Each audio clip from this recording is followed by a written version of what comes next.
ഇതിൻ്റെ ട്രീറ്റ്മെൻറ്റിനെ കുറിച്ചും ഇതിൻ്റെ what kind of style you should adopt to tell the story. അതും കഴിഞ്ഞതിന് ശേഷം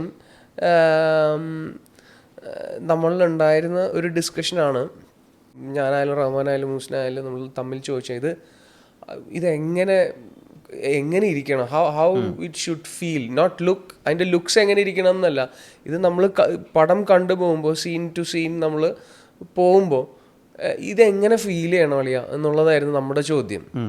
മൂസിൻ്റെ ഉത്തരം ഉണ്ടായിരുന്നു, അളിയ ഇതിൽ വേറെ റോക്കറ്റ് സയൻസ് ഒന്നുമില്ല.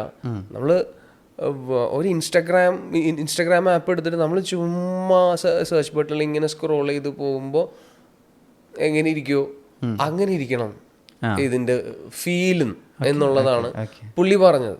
അപ്പം പുള്ളി എഴുതിയ പല സീൻസും മൊമെൻറ്റ്സും ഒക്കെ നമ്മളൊരു ഇൻസ്റ്റഗ്രാം റീല് പോലെ തന്നെ ആക്കാനുള്ള ഒരു ശ്രമങ്ങളൊക്കെ അവിടെ ഒരുപാട് നടന്നിട്ടുണ്ട്. അത് ആ പെർട്ടിക്കുലർ സിനിമ ഒരുപാട് സീൻസ് ചെയ്യാൻ വേണ്ടിയിട്ട് പല ഫിലിം മേക്കേഴ്സും വേറെ സിനിമകളൊക്കെ നമ്മൾ റെഫർ ചെയ്യും, ഡോക്യുമെൻ്ററീസ് ഒക്കെ റെഫർ ചെയ്യാറുണ്ട്. ഞങ്ങൾ ഇൻസ്റ്റഗ്രാം റെഫർ ചെയ്തിട്ടാണ് പടം അതിൻ്റെ ഒരു ലുക്ക് ആൻഡ് ഫീല്, സ്റ്റോറി ടെല്ലിങ്ങിൻ്റെ, ഞാൻ ഇതിൻ്റെ ആക്ഷൻ സീക്വൻസിനെ അല്ലെങ്കിൽ പാട്ടൊന്നും അല്ല പറയുന്നത്, അതിൻ്റെ സ്റ്റോറി ടെല്ലിങ്ങിനെ സ്വാധീനിക്കാൻ തരത്തിലുള്ള ഒരു റെഫറൻസ് ഞങ്ങൾക്ക് ബേസിക്കലി കിട്ടിയത് ഇൻസ്റ്റാഗ്രാം റീൽസുകളിൽ നിന്ന് തന്നെയാണ്.